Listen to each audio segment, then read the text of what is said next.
The great Jim Lauderdale, the story behind the song this week for the Tennessean and Tennessean.com, the great Patty Loveless cut, You Don't Seem to Miss Me.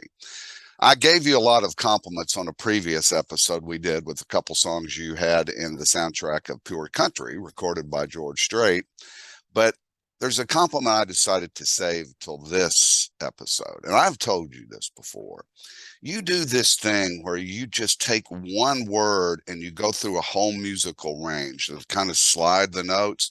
Da da da da da da da da da da da.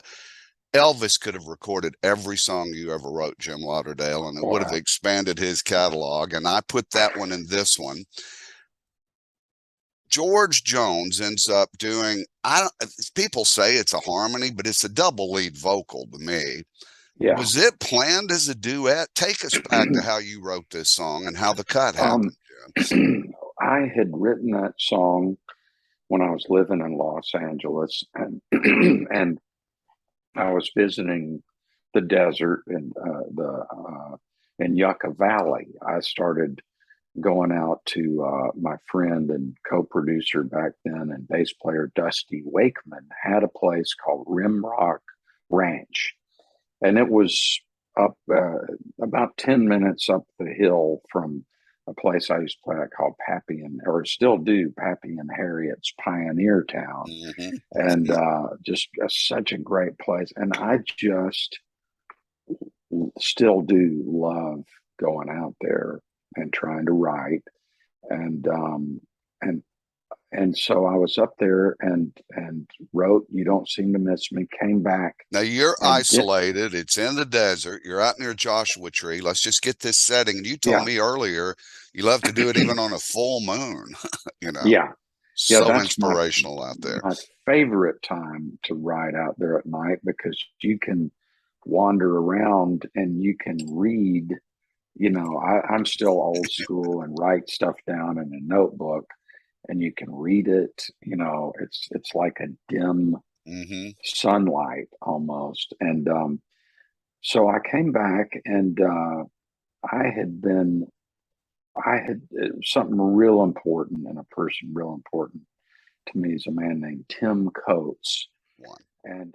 And Gary Talent was the original and still plays bass with Bruce Springsteen at the E Street Band. Yeah. And he had a studio off of White Bridge Road called Moondog, and it'd been a house, and they made a studio out of it. And he used to play on my stuff all the time that I do over there. And Tim Coates is this great engineer, and I would go.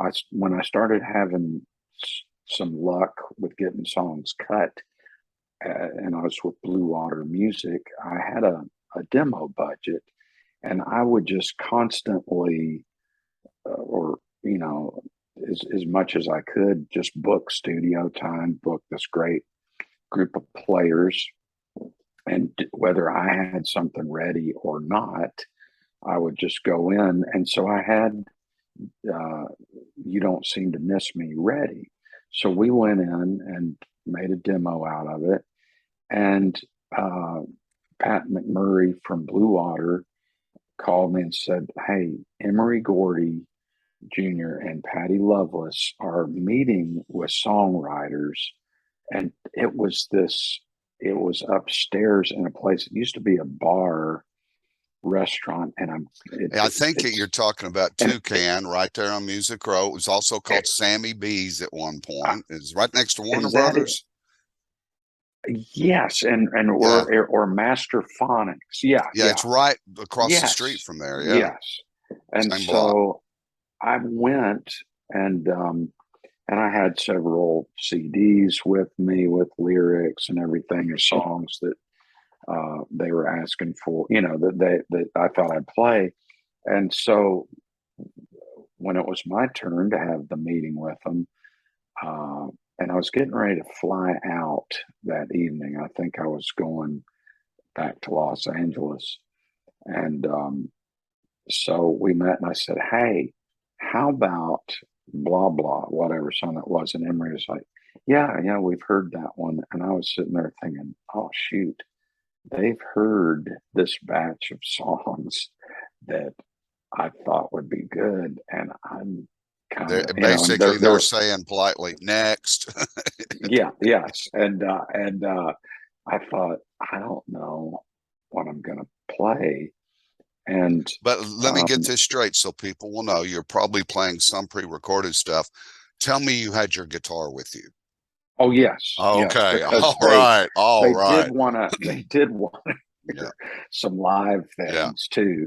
And so I thought, shoot, I don't know what to play them. And I thought, well, now, and this was before I made my first record on RCA, and I was, and Joe Galante had really liked this song called "You Don't Seem to Miss Me," And and I that's the think head of that was RCA, everybody at the that. time. Yes, and I think and Tom Schuyler and Renee Bell and Joe had come out to a thing I did at the Bluebird, and I did that song, and then they later offered me a deal, which I was so happy about, and so they kind of in some way signed me off of that song. Really? I didn't know So, that. Wow. and so what happened was that and I was sitting there thinking, I don't know what to play. I don't know what to play. And then I said, well, here's one. And so I did, You Don't Seem to Miss Me. And then the next day, Pat McMurray from Blue Water called and said, hey, they want to cut Patty and Can we wind back a second? Emery. Could you tell it in the room? Could you tell from Patty's reaction the day before or no? They seemed to Yeah. like it. They seemed to like it. They Yeah. didn't say anything right at the moment. They seemed to like it, and then we said goodbye, and I took off, and I just thought, okay, well, thank goodness I had something to play for them, so I wouldn't embarrass myself too much. And so when I got the call from Pat the next day saying they want to cut this, and I thought that's great. That's awesome. And then I thought, oh, what about RCA? So I Mhm. told Joe Galante and I said, told Renee and Tom Schuyler, and I said, gosh, I don't know how to tell you this, but Patty Loveless wants to record this song. I know you guys really like it. Is that okay? And Joe said, you know what? Let her do it. You write another one. You're a Mhm. songwriter. You write another song. And I'm so appreciative Yeah. that they let me do that, because that could have, they easily could have said, listen, Yeah. we want that song for you. And, and so then the added thing when George Jones was put on there, that just, really, I mean, was such a dream. I well, got to the do, best cut you can get, we'll come back to that in a second. I want to hear oh that. But the yeah, best cut you can get in that moment is Patty Loveless. I think you're following up what Trouble with the Truth. She's on fire. Uh, I really think this cut helps cement her into the superstar category we still keep her well, in. But I think you were going to say something. And then Jones comes oh, on too. I and mean, then it's like two George birthdays came and on, Christmas, and Jim. exactly. And I had a brief deal with Epic Records before I did the one at Warner at Reprise. And since I was on the label, they said, "Well, George is doing these duets with people." So that was a real fantasy. And so I had flown in from Los Angeles, and I pitched them uh, everything I could think of that I thought would be good. And Nancy had said before we met, she said, George's "Now, wife, if Nancy. Yeah. she, and Nancy, she said, if George doesn't like something, he'll start sucking his teeth." And so it's like, and that's a cue to just move on. So it's like, okay. So I'd play, they'd have the lyric sheet and be looking, and George would be listening to something and go, after a little bit, I'd see him go, I never heard that. And His so he I had was a like, poker tell. yeah. And so I was like, hey, let's move on. Here's another one.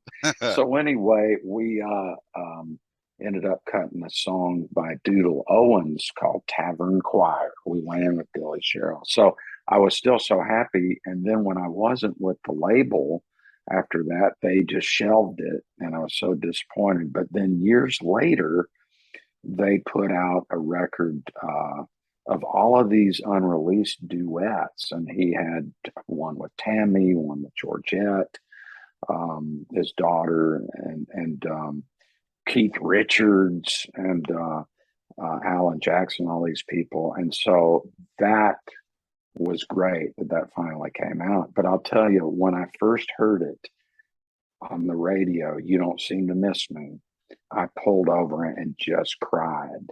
I mean, I still get goosebumps when I hear it. I I mean, listened to it they this morning, just same thing. And I'll tell you what, we'll end with this in a second. But okay. first, you've got a new record out called Game Changer, and you're going to be doing a lot of dates coming up. So Yes, over the next yes, several months. yeah, and I'll tell you something real quick about that song "Game Changer."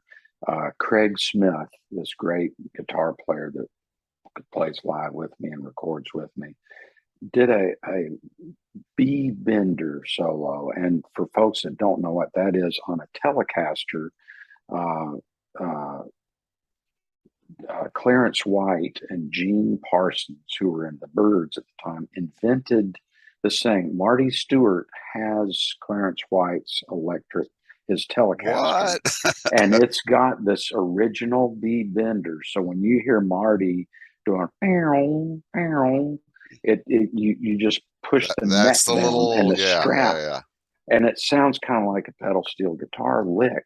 So Craig Smith does this solo on Game Changer, this mid-tempo thing, which every time I hear it, I just think that's one of the best guitar solos I've ever heard. So I'd say that album, Game Changer, is worth the price of admission yeah. to hear Craig Just for Smith's that. solo on that song.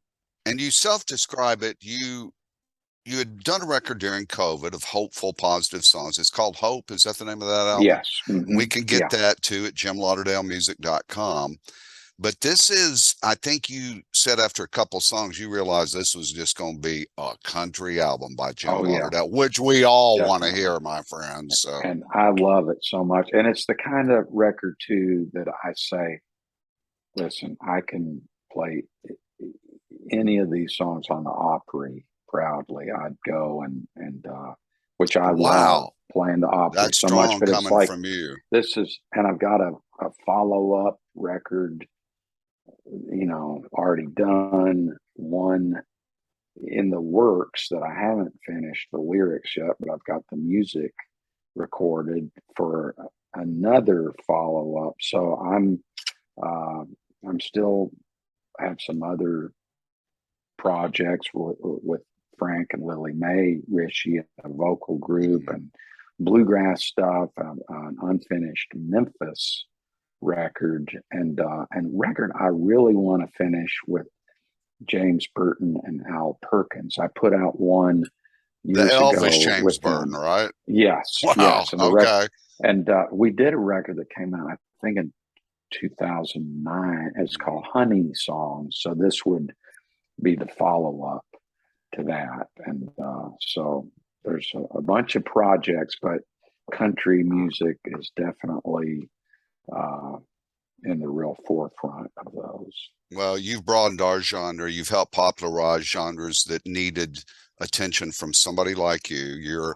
And if y'all have never been to a Jim Lauderdale song, do yourself a favor. It's a show. Do yourself a favor and go, because you're absolutely one of the best entertainers I've ever seen in my life, Jim Lauderdale. But we'll end the interview with this. I can't imagine anybody but Patty Loveless recording You Don't Seem to Miss Me. Oh my gosh, And go back to she that first just time you heard it. What was your visceral reaction? And where were you? I, Do you remember? I was driving down Music Row. I would have run And off the highway. I had been at Blue Water Music, my publisher, and And then I heard it and I pulled over and just, I couldn't believe it. Just, and it's like I say, I almost tear up just thinking about them singing that. I mean, they just, And it still you gets know, played it may be played more now than when it was out, Jim. I hear it wow, all the time, don't you? good. I do. Yeah. Yeah, I hear it a It's just lot. one of those that gets better with age, man. It's a fine wine. You Don't Seem to Miss Me. Great record by Patty, Loveless, but an even greater song written by our friend Jim Lauderdale. The story behind the song this week. And let me remind everybody, JimLauderdaleMusic.com for the Tennessean and Tennessean.com.